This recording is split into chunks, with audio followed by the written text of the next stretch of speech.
If he orders for you on the first date, run. The saving time excuse is a red flag factory. He just wanted.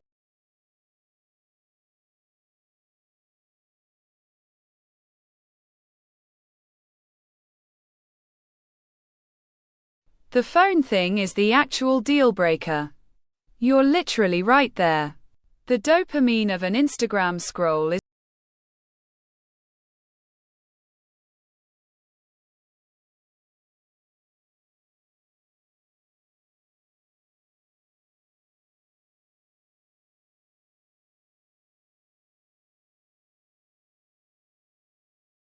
I don't get the "when are you free this week" part.